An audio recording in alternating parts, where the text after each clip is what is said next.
ರಾಜ್ಯಪಾಲರನ್ನ ರಾಜಕೀಯಕ್ಕೆ ಬಳಸಿಕೊಳ್ತಾ ಇದ್ದಾರೆ. ಸಂವಿಧಾನಾತ್ಮಕ ಚೌಕಟ್ಟಿನಲ್ಲಿ ಅವ್ರ ಕೆಲಸ ಅವ್ರು ಮಾಡಬೇಕು.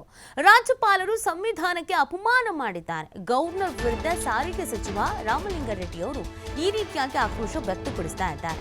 ಸ್ಪೀಕರ್ ಮೇಲೆ ಬಿಜೆಪಿ ಅವರು ಪೇಪರ್ ಎಸೆದು ಸಸ್ಪೆಂಡ್ ಆಗಿದ್ರು. ಈ ಹಿಂದೆ ರಾಜ್ಯಪಾಲರಿಗೆ ಬಿಜೆಪಿ ಅವರು ಅಪಮಾನ ಮಾಡಿದ್ರು.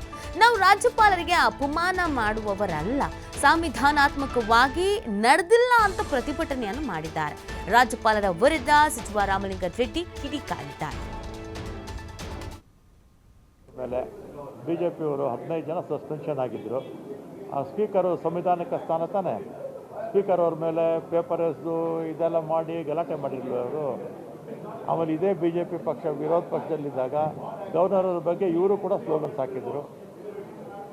ಕರ್ನಾಟಕದಲ್ಲೇ ಹಾಕಿದ್ರು, ಬಿಜೆಪಿ ಪಕ್ಷದವರೆಲ್ಲ ಹಾಕಿದ್ರು ಇಲ್ವಾ ಅಲ್ವಾ? ಅವ್ರು ಹಾಕಿದಾಗ ಗವರ್ನರ್ಗೆ ಅಪಮಾನ ಆಗಲಿಲ್ವಾ? ಈಗ ನಾವು ಹಾಕಿದಾಗ ಅಪಮಾನ ಆಯಿತಾ? ಗವರ್ನರ್ಗೆ ಅಪಮಾನ ಮಾಡೋ ಉದ್ದೇಶ ನಮ್ಮಲ್ಲಿ ಇಲ್ಲ. ಆದರೆ ಸಂವಿಧಾನದಂತೆ ನೀವು ನಡ್ಕೊಳ್ತಿಲ್ಲ ಅಂತ ನಾವು ಪ್ರತಿಭಟನೆ ಮಾಡಿದ್ದಾರೆ ಅಷ್ಟೇ. ಪ್ರಜಾಪ್ರಭುತ್ವ ದೃಷ್ಟಿಯಿಂದ ಇದು ಒಳ್ಳೆಯದಲ್ಲ. ಗವರ್ನರ್ಗಳು ರಾಜಕೀಯಕ್ಕೆ ಅವರ ಏನು ಸಂವಿಧಾನಯುತವಾಗಿ ಏನು ಅಧಿಕಾರ ಇದೆ ಆ ಅಧಿಕಾರದ ಚೌಕಟ್ಟಲ್ಲೇ ಅವ್ರು ಕೆಲಸ ಮಾಡಬೇಕು. ಸಂವಿಧಾನಕ್ಕಿಂತಲೂ ದೊಡ್ಡವರು ಯಾರೂ ಇಲ್ಲ ದೇಶದಲ್ಲಿ. ಗವರ್ನರ್ ಅವರು ಇವತ್ತು ಸಂವಿಧಾನಕ್ಕೆ ಅಪಚಾರ ಮಾಡಿದ್ದಾರೆ. ಈಗ ಹಾಗಾದರೆ ಮೊನ್ನೆ ಸ್ಪೀಕರ್ ಅವ್ರ ಮೇಲೆ ಬಿಜೆಪಿಯವರು 15 ಜನ ಸಸ್ಪೆನ್ಷನ್ ಆಗಿದ್ದರು. ಆ ಸ್ಪೀಕರು ಸಂವಿಧಾನಿಕ ಸ್ಥಾನ ತಾನೆ, ಸ್ಪೀಕರ್ ಅವ್ರ ಮೇಲೆ ಪೇಪರ್ ಎಸೆದು ಇದೆಲ್ಲ ಮಾಡಿ ಗಲಾಟೆ ಮಾಡಿದ್ರು ಅವರು.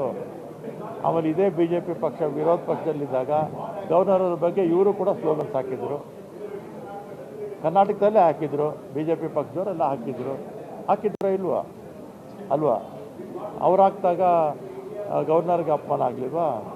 ಈಗ ನಾವು ಹಾಕಿದಾಗ